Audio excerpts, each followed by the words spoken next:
2025년에 알프스 6대 북벽을 한 시즌에 완등함으로써 굉장히 우리 국내 산악계에 큰 활력을 불어넣어줬습니다.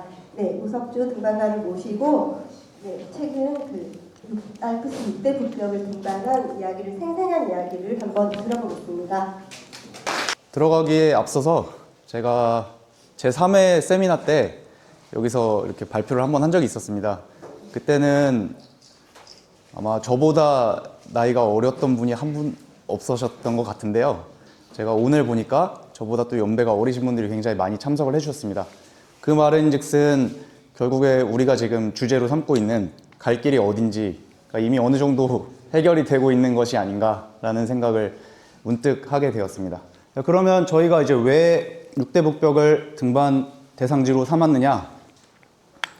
자료집에 잘 나와 있습니다만 문성욱 선배가 젊은 시절에 등반했던 그 젊은 시절에 본인이 한창 등반을 하던 시절에 모두가 선망해왔던 알프스 3대 북벽 그 등반을 약간 뒷전으로 미루고 좀 더 큰 등반, 큰 벽에서의 등반을 하고 싶어서 이렇게 세계 각지를 등반을 했는데, 그러다가 이제 나이를 먹고 55세가 된 올해 본인이 알프스 상대 북벽을 다시 한번 가고 싶다는 그 꿈을 이제 코오롱 스포츠와 연관을 해서 그렇게 지원을 받아서 추진을 했습니다. 그 와중에 제가 마침 같이 활동을 하고 있었고요. 그래서 저는 어떻게 보면 좀 묻어갔다는 느낌으로 그 계획에 참여를 하게 되었습니다. 제가 이 등반의 제안을 받았을 때는 저는 사실 알프스 3대 북벽이나 6대 북벽에 물론 알고는 있었지만 큰 관심은 없었습니다. 그런데 마침 기회가 됐고 이 등반 자체가 앞으로 제가 또 해야 될 여러 등반에 좋은 자양분이 될 거라는 생각을 했습니다. 그래서 배운다? 경험을 쌓겠다는 일종의 그런 의지도 있었습니다. 이렇게 6월 11일부터 출국을 했습니다. 그 전까지는 준비와 훈련을 했고요. 훈련은 여러 가지를 했는데 등반 실력을 키우기 위해서 노력을 하기보다는 실제 현장 상황이 어떨지 그런 것들을 감안을 해서 현장 상황에 맞춰 가정을 하고 훈련을 했습니다. 짐을 메고 등반을 한다던가 비박을 한다던가 혹은 암질이 비슷한 곳을 최대한 찾아가서 등반을 한다던가. 제가 정보를 하나 드리면 지금 춘천, 강천 쪽에 있는 여러 릿지들이 있습니다. 그쪽의 암질이 저희가 실제로 경험한 요 6대 북벽 중에 일부 벽들은 암질이 굉장히 유사했습니다. 그래서 그런 곳에서 빈벽화를 신고 짐을 메고 등반을 하신다면 많은 도움이 되실 것 같습니다. 대략 한 달 정도 42일이 걸렸고요. 아이거 북벽입니다. 다들 잘 아시겠지만 워낙 유명한 벽이죠. 저희는 헤크마이어 루트를 등반을 했습니다. 이렇게 아래쪽 설사면에서 시작을 해서 저희가 비박을 한 죽음의 비박 1일차 비박지였고요. 이튿날 저녁 8시 40분에 정상에 서서 서벽 쪽으로 하산을 마쳤습니다. 슈터에서 트래버스를 넘어가는 사진인데요. 보시다시피 고정 루프가 다 있습니다. 이런 부분에 대해서는 제가 뒤에서 좀 얘기를 드리고 싶은데요. 이렇게 고정 루프가 굉장히 군데군데 잘 설치가 되어 있었는데 조금 무서웠던 점은 고정 루프들이 낙석도 맞고 워낙 오래돼서 다 사가가지고 내가 이걸 잡고 지나가다 끊어지면 어떡하지 이런 생각을 좀 많이 했습니다. 그거 말고는 사실상 이런 구간에는 고정 루프 때문에 좀 편하게 등반을 할 수 있었습니다. 이렇게 서벽으로 하산을 했습니다. 마터호른입니다. 마터호른은 암질이 굉장히 좋지 않았는데요. 아이거보다도 훨씬 느끼기에 체감상으로 암질이 굉장히 안 좋았습니다. 슈미드 루트를 등반을 했습니다. 비박은 거의 정상부 아래에서 비박을 하게 되었고요. 이날 저희가 약 중간 지점을 지날 때까지만 해도 야 이거 잘못하다가 하루 만에 올라가겠다. 어떡하지? 라고 생각을 했는데 입이 방정이라고 여기서 그런 생각을 하자마자 점점 느려지기 시작해서 결국에는 정상 아래서 자야만 했습니다.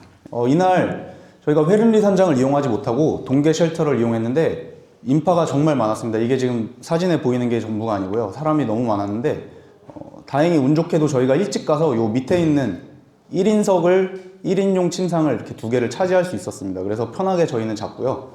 나머지 사람들은 여기에 다 끼어가지고 몇 명인지도 모를 정도로 많은 사람들이 모여서 자게 됐습니다. 이 동계용 무인 쉘터는 회륜리 상장이 정식 시즌 오픈하기 전에 임시로 개방을 해주는 곳이고요.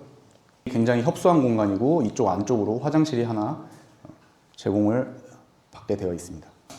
눈 상태가 굉장히 안 좋았고 암질 또한 굉장히 안 좋아서 확보물 설치에 많은 어려움을 겪었습니다. 북벽 상단에 비박지를 찾으러 열심히 돌아다니고 있는 모습입니다. 이게 해가 뉘엿뉘엿 지고 있는 상태입니다. 화산은 이런 식으로 이어지는데 중간중간에 쇠말뚝과 화강을 할 수 있을 만큼의 확보 지점들이 있고요. 여기를 더 내려가게 되면 이제부터 고정 로프와 혹은 클라이밍 다운 아무것도 없이 이렇게 등반을 하셔야 됩니다. 드류입니다. 드류 또한 기존 루트로 제가 아까 설명을 안 드렸는데요. 제가 등반한 북벽의 모든 루트들은 초등 루트입니다. 알랭 레닝거 루트라는 초등 루트로 등반을 했습니다. 하산은 완전히 반대쪽 뒤쪽 면으로 해야 됩니다. 그래서 이 부분을 드류 등반하실 생각이 있으신 분들이라면 이걸 자세하게 참고를 하셔야 될 건데요. 저희가 가기 전 해까지는 바로 이 드류로 몽땅베르라는 이 기차역에서 드류로 바로 거의 가깝게 올라갈 수 있도록 길이 열려 있었습니다. 그런데 여기가 지반 침식으로 인해서 현재 상태가 매우 좋지 않고 공식적이라고 표현해야 될지 모르겠지만 폐쇄가 된 상태라고 가이드 사무실에서 이야기를 들었고, 실제로 저희가 메르드글라스 빙하에서 만난 모든 가이드들이 이곳으로는 올라가기가 매우 어려울 것이다. 그러니 삥 둘러서 샤르푸아라는 산장을 지나서 접근을 해야 된다라고 이야기를 했습니다. 제가 알기로는 정보상에는 기존의 등산 루트, 어프로치 루트가 열려 있다면 약 3시간에서 4시간 정도면 접근이 가능하다라고 봤는데 저희는 약 8시간 정도를 걸어서 이곳을 올라갔습니다. 드류 아래에 좋은 비박지가 있고 그곳에서 비박을 하면 됩니다. 램버트 크랙입니다. 드류 북벽 알랭 레닝거 루트의 상징적인 구간이고요. 램버트 크랙을 올라서서 이 위에 엄청나게 큰 폭포가 있더라고요. 아이거 북벽의 워터폴 침리랑은 비교도 안 될 정도로 너무 큰 폭포였습니다. 그래서 정말로 양말, 빤스 다 젖어가면서 등반을 했습니다. 가장 위협적인 순간이었던 것 같아요. 그렇게 해서 올라온 이 비박지는, 드류의 비박지는 정말 최고였습니다. 거의 뭐 한 열흘 있으라고 해도 있을 수 있을 정도로 천장도 있고요. 바닥도 굉장히 평평해서 아주 좋은 비박지를 제공을 해주었습니다. 이렇게 뿌띠듀르 정상에 섰습니다. 그래서 뿌띠듀르 정상에서는 그랑듀르까지 올라가야 하강을 하실 수가 있습니다. 그래서 그랑듀르로 올라가는 길은 그랑듀르는 바로 앞에 보이는데요. 그곳에서 이제 거기서 어떻게 그랑듀르 올라갈 것이냐, 전면은 굉장히 가파르고 등반이 어렵지만 뒤쪽으로 잘 돌아서 길을 찾아서 올라가셔야 됩니다. 정확하게 정해진 길은 없는 것 같습니다. 그래서 올라가면 그랑듀르에서부터 이렇게 거의 깎아지는 수직벽을 하강을 약 17회 해야 합니다. 거의 60m를 꽉꽉 채운 하강을 17번을 하셔야 됩니다. 그랑조라스입니다. 캐신 루트로 등반을 했습니다. 워커스퍼라고 하는 루트죠. 여기 같은 경우는 출발한 당일날 등반을 좀 시작해서 이쪽 레비파 크랙이라고 하는 곳에서 하루를 자고 둘째 날에 요 붉은 벽이라고 하는 곳인데요. 트루루즈라고 하더라고요. 이곳에서 두 번째 비박을 했습니다. 이탈리아 쪽에 있는 보칼라테 산장, 그랑조라스를 기준으로 이탈리아 방면으로 하산을 해서 보칼라테 산장에 지나쳐서 마을로, 앙트레브라고 하는 마을로 내려갔습니다. 보칼라테 산장은 현재 무인 산장이어서 숙박을 원하신다면 충분히 자고 내려갈 수 있지만 저희는 바로 내려갔습니다. 여기가 이제 메르드글라스 빙하의 시작 지점인데요. 일단 보시다시피 빙하가 하나도 없고요. 눈이 없고, 그리고 여기 새로운 케이블카 역이 하나 생겼습니다. 몽땅베르 기차역에서부터 여기를 걸어 내려오려면 여기도 대략 비아파레타를 통해서 1시간 정도 시간을 소요를 하셔야 되는데요. 여기에 지금 메르드글라스 빙하 위에 바로 이렇게 케이블카를 새로 개설을 해서 여기까지 케이블카를 타고 내려올 수 있습니다. 이 부분도 그렇고, 이제 앞서 제가 얘기했던 고정 로프나 이런 부분들에서 느꼈던 거는 알프스에서 지금 하고 있는 이 등반들이 진짜 우리가 생각하는 알파인 등반이냐 라고 하는 그런 의문점을 많이 느꼈습니다. 빙하까지 내려가는 것조차도 이제는 케이블카가 다 대신 해주고 있으니까요. 여기서 보면 굉장히 어려워 보이지만 각도가 누워 있고요. 사진상에 이렇게 보이는 거고, 실제로는 빙벽화를 신고도 충분히 빠르게 등반을 할 수 있을 만큼 난이도가 어렵지 않습니다. 그래서 다음날 아침에 저희가 간신히 그날도 헤드램프 켜고 늦게까지 등반을 해서 겨우 이렇게 엉덩이 하나 걸칠 정도의 비박지를 찾았고요. 문성욱 선배는 요 밑에서 서서 잤습니다. 잤다고 표현하는 게 맞을지 모르겠는데요. 서 있는 것을 제가 아침에 눈으로 확인했습니다. 네, 침낭을 거꾸로 뒤집어 쓰고 있었는데 제가 그 사진을 지금 여기 못 넣었는데요. 일단 충격적인 처음 보는 모습으로 침낭의 발 부분이 머리 위로 올라와 있는 그 모습을 봤습니다. 저희가 갖고 갔던 게 이제 아이스2를 놓고 피켈 하나씩만 챙겼습니다. 피켈과 경량 크램폰을 챙겼는데 예상치도 못했던 이런 기상 악화로 인해서 그 부족한 장비로 굉장히 좀 어렵게 무섭게 등반을 해야만 했습니다. 네, 시마그란데입니다. 코미치 디마이 루트를 등반을 했습니다. 여기는 비박하지 않았고요. 당일에 등반을 했습니다.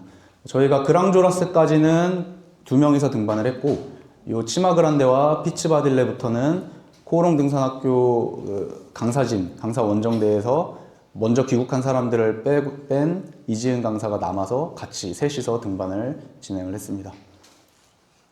제가 요 벽을 등반하면서 가장 깊게 와닿았던 거는 이 초등자인 코미치라는 사람, 코미치와 디마이 형제가 초등을 했는데요. 이 코미치라는 사람이 했던 말 중에 요 정상에서 물방울을 떨어뜨리면 수직으로 떨어지는 그 라인을 따라서 등반을 하겠다. 이런 멋진 말을 했다고 하는데 요거를 등반하면서 그 말을 많이 느꼈습니다. 왜냐면 여기 실제로 물방울이 떨어지고 있었는데 어디서부터 떨어졌는지 모르겠지만 아마 꼭대기에서 떨어졌겠죠. 근데 그 물방울이 벽에 붙어서 떨어지는 게 아니라 벽에 떨어진 지점으로 벽에서부터 좀 떨어진 거리에 계속해서 물방울이 떨어지는 걸 보고 그 말에 감탄을 하게 되었습니다. 사진이 약간 왜곡이 있는데요. 각도가 굉장히 셉니다. 거의 수직벽이라고 보시면 되고요. 수직과 오버행으로 이루어진 벽이고 제가 그동안 등반했던 4개의 벽 중에서 각도가 가장 셌고요. 당연히. 그러다 보니까 등반 자체의 어려움, 난이도는 가장 어려웠다라고 느꼈습니다. 네, 피츠바딜레입니다. 피츠바딜레 또한 기존 루트인 캐신 루트로 등반을 했습니다. 마찬가지로 비박 없이 당일에 등반을 마쳤습니다. 여기 난이도가 6A로 되어 있는데요. 우리한테 친숙한 요세미티 그레이드로 바꾸자면 약 5.10A 혹은 5.9에서 5.10A 정도 될 것 같습니다. 제가 체감한 바로는 저희 셋 다 어프로치화를 신고 등반을 했습니다. 암벽화를 한 번도 신은 적이 없고 그 정도로 등반 자체의 난이도는 어렵지 않았습니다. 해서 충분히 누구라도 도전을 해볼 만한 준비만 좀 한다면 도전해볼 만한 난이도를 갖춘 벽이라고 생각을 했습니다. 첫 피치는 레뷰파 변형 구간으로 해서 등반을 했습니다.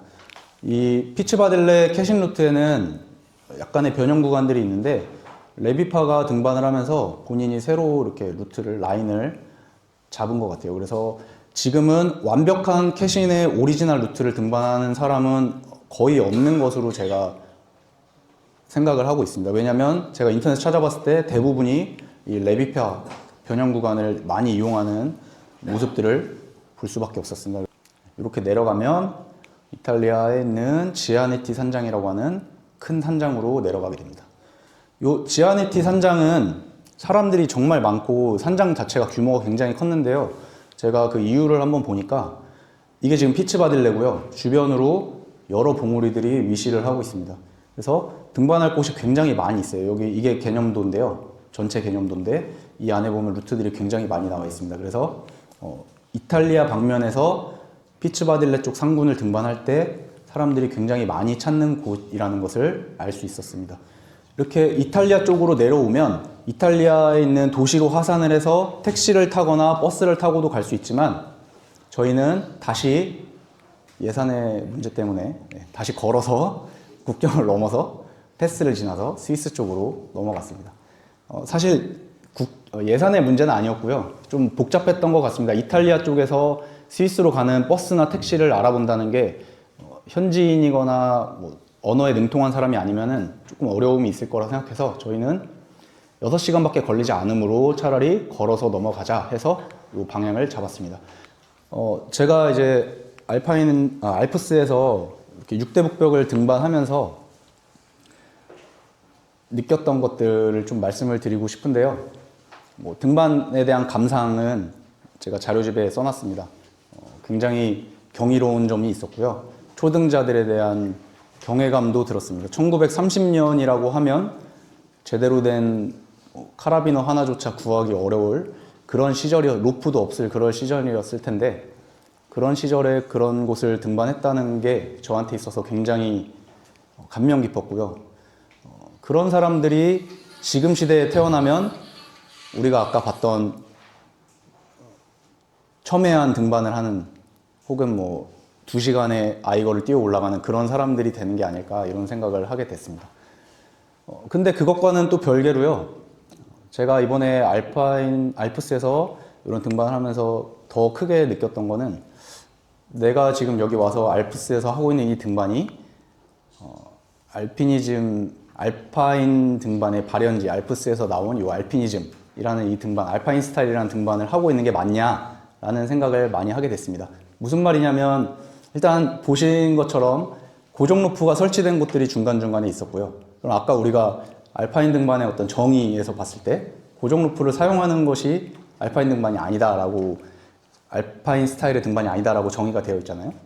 그러면은 그 고정 로프를 힌토슈터이서 트래버스를 지나갈 때 과연 고정 로프를 잡지 않고 지나갈 사람이 몇 명이나 되겠느냐. 일단 저부터도 잡았으니까요. 거기 확보줄부터 걸었고 잡고 지나갔습니다. 끊어질지 말지 조마조마하면서. 그게 현재 알프스의 등반이라는 생각이 들었고요. 그리고 실제로 그것을 외면해가면서 등반할 수 있는 사람은 아주 극소수의 우리가 대중매체에서 접하는 초인류 등반가들일 거라고 생각을 합니다. 그래서 우리 같은 일반인들이 과연 알파인 등반을 막연하게 꿈꾸고 상상하고 해야지라고 생각하지만 실제 우리가 하고 있는 것들이 진짜 그거냐 아니냐를 본인 스스로가 냉정하게 판단을 하고 다른 사람들에게 공유를 할 때 그런 부분들도 잘 공유를 하는 게 좋을 것 같습니다. 누군가는 이 자리에 계신 혹은 다른 여기 안 오신 분들 중에 대단하신 등반가가 또 나와서 힌토슈터시서 트래버스를 프리로 넘어가는 그런 등반들을 한다면 그것이 알파인 등반의, 우리나라 알파인 등반에 한 단계 더 발전하는 그런 것이 아닌가라는 생각을 하게 됐습니다. 그리고 두 번째로 느꼈던 것은 알프스에서 하는 알파인 등반들은 굉장히 스포츠화 되어 있다는 느낌을 받았습니다. 아까 말씀드린 고정 로프도 마찬가지지만 빙하까지 내려가는 케이블카, 우리가 등반을 시작하는 데 있어서 어프로치가 절반이라고 볼 수 있는데 사실상 그런 어프로치의 어려움을 굉장히 많이 줄여주는 그런 도구들이 이미 다 설치가 되어 있습니다. 그래서 알프스에서 하는 알파인 등반은 굉장히 스포츠화 되어 있고 볼트가 있는 크랙을 등반하는 것과 비슷하다는 느낌을 받았습니다. 그래서 이제 1992년에 초목마 산악회와 강현용 대장이 6대 북벽을 처음을 시도했는데 그로부터 이제 33년이나 지나서 저와 문성욱 선배가 등반을 하게 되었고 그간에 이제 아무도 그저 관심을 갖지 않았을 뿐이니까 그래서 등반이 안 되어 있었던 건데요. 덕분에 저희가 그것 덕분에 이렇게 많은 관심도 받게 되었고 큰 자리에서 이야기를 할 수 있게 된 기회를 그 덕에 받았다고 생각을 합니다.